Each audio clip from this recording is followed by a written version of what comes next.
ಹತ್ಕೊಂಡು ಹೋದ್ರೆ ನಿಮ್ಗೆ ತೊಂದರೆ ಆಗುತ್ತೆ ಅಂತ. ನಮ್ಮ ಶಿಷ್ಯರು ಬಂದಿದ್ದಾರೆ, ನಾನು ಹೋಗ್ಬೋದು, ಅವ್ರ ಶಕ್ತಿನೇ ನನ್ನ ಬಲ ಅಂತ.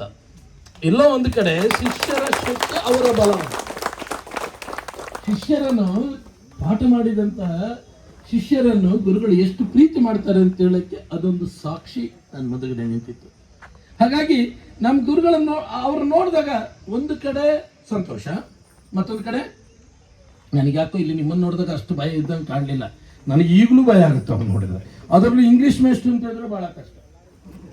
ಯಾಕೆ ಅಂತ ಹೇಳಿದ್ರೆ ಗ್ರಾಮೀಣ ಪ್ರದೇಶದಿಂದ ಬಂದವರು ನಾವುಗಳು. ಇಂಗ್ಲೀಷು ತುಂಬ ಕಷ್ಟ ಸಾಧ್ಯವಾದ ಸಬ್ಜೆಕ್ಟ್ ನಮಗೆ ಆಗಿತ್ತು. ಹಾಗಾಗಿ ಅದು ತುಂಬ ಕಷ್ಟ. ಇಂಗ್ಲೀಷ್ ಮೇಷ್ಟ್ರು ಬಂದರು ಅಂತ ಹೇಳಿದ್ರೆ ಭಯ ಆಗ್ತಾ ಇತ್ತು.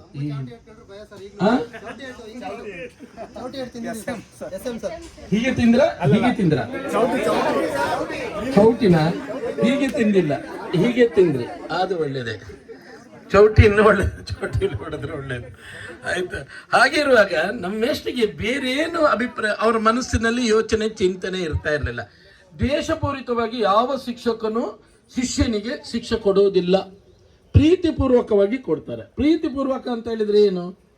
ಕೋಪ ಇರುತ್ತೆ, ಅದು ದ್ವೇಷಪೂರಿತವಾದ ಕೋಪ ಅಲ್ಲ, ಪ್ರೀತಿಪೂರ್ವಕವಾದ ಕೋಪ.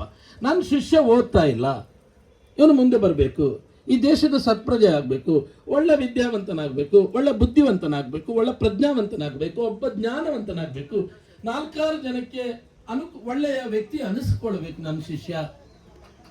ಆ ಭಾವನೆ, ಆ ಕಲ್ಪನೆ ನಮ್ಮೆಲ್ಲ ಶಿಕ್ಷಕರಿಗಿದೆ. ಆ ಕಲ್ಪನೆ ಇದೆ.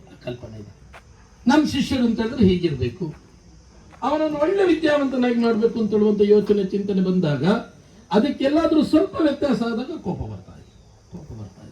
ಶಿಕ್ಷಕ ಎಂಬ ಶಬ್ದ ಶಿಕ್ಷೆ ಕೊಟ್ಟರೆ ಮಾತ್ರ ಶಿಕ್ಷಣ ಅಂತ. ಸ್ವಲ್ಪ ಶಿಕ್ಷೆ ಬೇಕು. ಆದರೆ ಇವತ್ತು ಶಿಕ್ಷೆ ಕೊಟ್ಟರೆ ಪೊಲೀಸ್ನವ್ರ ಜೊತೆಯಲ್ಲೇ ಬರ್ತಾರೆ. ಮಕ್ಕಳ ಅಪ್ಪ ಅಮ್ಮಂದ್ರು ಪೊಲೀಸ್ನವರ ಜೊತೆಯಲ್ಲೇ ಬರ್ತಾರೆ. ಬಂದು ಇವತ್ತಿನ ಶಿಕ್ಷೆ ಕೊಡುವಂತೆ ಇಲ್ಲ. ಆದರೂ